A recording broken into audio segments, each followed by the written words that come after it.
Logan and the Big Blue Engines. Adapted by Kiefer Adams. Logan is a small engine that works at the Crosby coaling plant on the Island of Sodor. He may look like a diesel, but he's actually a steam engine. Logan's job was to fill all the trucks up with coal and couple them up to the other engines for them to take out on long journeys.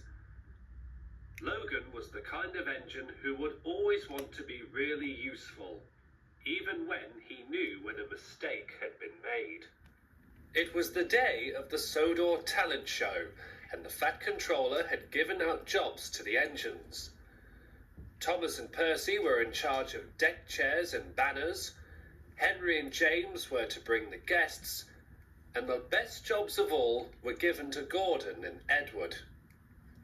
Gordon was delighted when he learned that he was going to collect the brass band from the docks and take them to the show, while Edward was to collect tankers of bubble liquid for Mr. Bubbles the clown. "Before you both leave," the Fat Controller told them, "you must top up with fresh coal. Logan is currently preparing your trains." Gordon and Edward puffed away, excited at the jobs they had been given. While Edward and Gordon went to top up with coal and water, Logan fussed around the yard preparing their trains.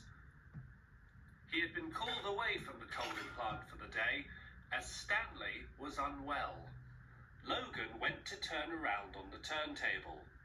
As he did, he got himself into a bit of confusion. Gordon and Edward were both ready for their trains, but Logan couldn't tell them apart, as to him, their tenders looked exactly the same. Thinking that Gordon was Edward, Logan hurried over to the corner of the yard where the bubble liquid tankers were waiting. He coupled them up quickly and then went for the brass band's coaches. Once he believed his train was ready, Gordon set off with a mighty roar.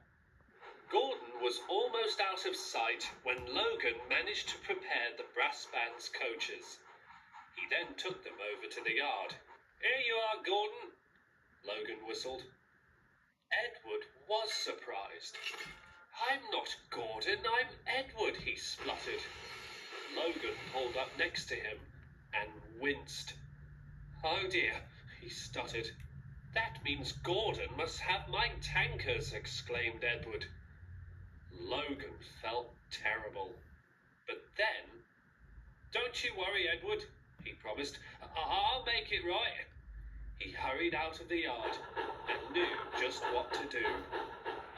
By now, Gordon was out on the main line with the tankers. Bubbles were everywhere as he puffed along.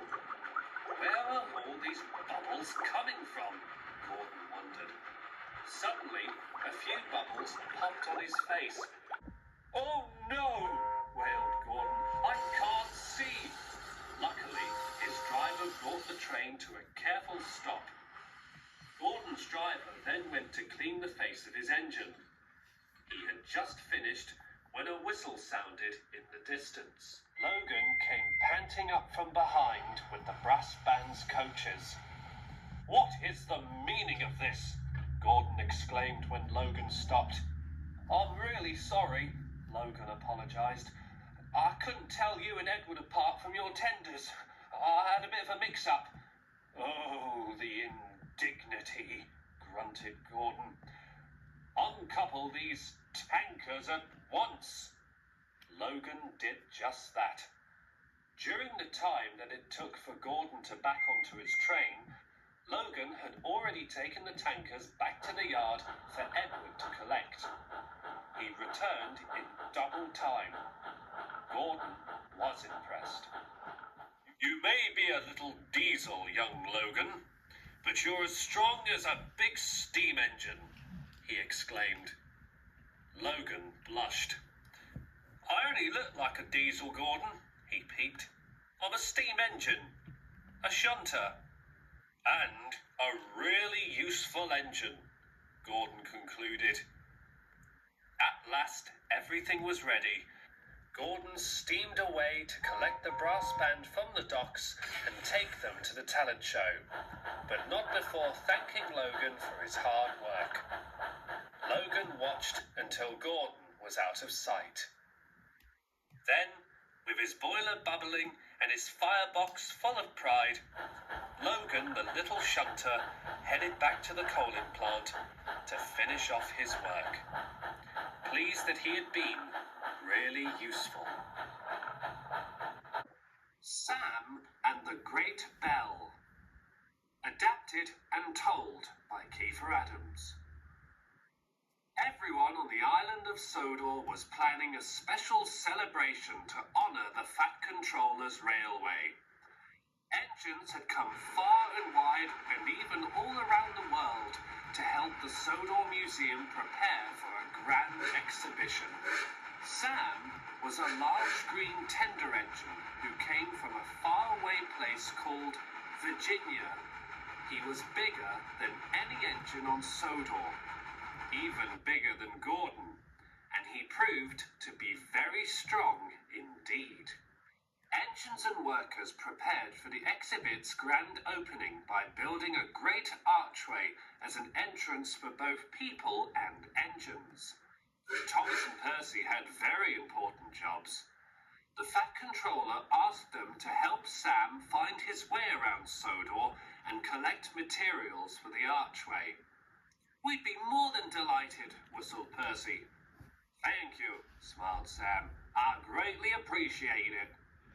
As they showed Sam around, Thomas told Percy about all the materials they would need. "We need stone from the quarry, tracks from the steamworks, timber from the lumber yard, and sleepers from the harbour. Then there's the big bell that's going to go to the museum." "I don't know, Thomas," said Percy. "How will we manage it all?" Thomas wasn't sure, but he didn't want Sam to think that he and Percy weren't really useful. Then Thomas had an idea. "We'll split up," he suggested. "Sam and I will collect the stone from the quarry and the tracks from the steamworks. Percy, you go to the lumberyard and collect the wooden sleepers, then pick up the bell from the ironworks. I'm sure you can manage a little bell, Percy." "You can count on me, Thomas," Percy whistled. And so it was arranged. As Thomas puffed off with Sam to the quarry, he beamed brightly. "This will show Sam how useful we are," he said to himself. He hurried up the line, with Sam following gracefully behind. The three engines had all agreed to meet back at the water tower and set off for their separate ways. On the way back down from the quarry, Sam pulled the heavy trucks of stone and told Thomas all about his amazing adventures he had had on the Virginian Railway. Thomas was impressed. Sam then collected very heavy flatbeds filled with tracks from the steamworks. As Kevin loaded each truck one by one, Thomas was amazed by how much cargo Sam could pull. James, who was nearby, was also impressed. "He could give Gordon and Hera a run for their money," he chuckled. Thomas thought so too, and he and Sam were soon on their way again to head back to the water tower and meet Percy, who they hoped had brought the bell with him. But when Thomas and Sam returned to the water tower, Percy was nowhere to be seen. "Something must have happened," said Thomas. "We must find him." "I'll second that," said Sam. "Come on." The two engines arrived at the ironworks, where they found Harry and Bert. "Have you two seen Percy?" Thomas asked anxiously. The Diesels were just about to reply when suddenly they heard a faint whistle. "Over there, Thomas!" cried Sam. The two engines hurried over, and there, down in a deep hole, was Percy. "Sorry, Thomas," Percy wheezed. I tried to pull the bell, but it was too heavy, and I got stuck in this canyon." Thomas was frantic. "What can we do?" he cried. "There's no time to go back for help." "Leave this to me, Thomas," Sam said proudly. "I'll rescue Percy and the bell, and we'll still make it to the museum in time." Sam, Thomas, and Percy's crews worked hard to fasten chains from the flatbeds. They attached them one by one, with one end connected to Sam and the other end to Percy. Thomas watched the operation and wondered what would happen next. Sam gave an almighty heave. Pulling Percy out seemed to be easy for the mighty engine. Thomas was amazed. Before long, Percy was back on the rails and Sam went back for the bell. The chain was sent back down and attached to it. Wheel turn by wheel turn, Sam heaved with all his might. With one final effort, he pulled the bell up. It was safe and sound, thanks to the bravery and strength of Sam.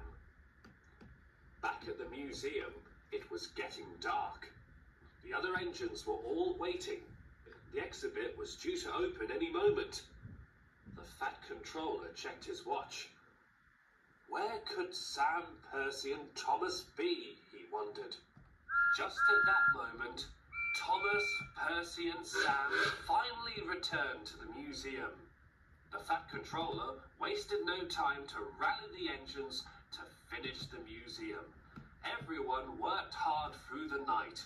The bell was cleaned and polished, and Percy was checked over and given a washdown following his ordeal. Even Rocky, who was borrowed from the Search and Rescue Centre, was there to lift the bell. He lifted it as far as he could, but the bell was too heavy. The bell fell from Rocky's hook and nearly landed on Percy. "I can't lift that," said Rocky. "It's the heaviest object I've ever picked up." Thomas then had another idea. "Please, sir," he called to the Fat Controller, "there is only one engine strong enough to lift the bell." "Yes," whistled Percy, "Sam can do it." "What a good idea, Thomas," said the Fat Controller. "I'll see to it at once." Cables were fastened between Sam's tender and the bell.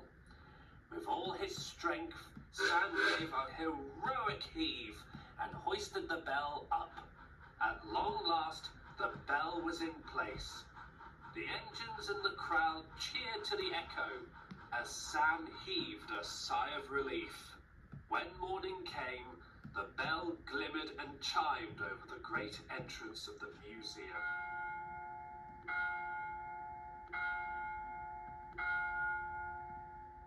Thomas, Sam, and Percy were delighted, and the Fat Controller showed great appreciation to Sam by giving him the honour of being the first visitor into the museum.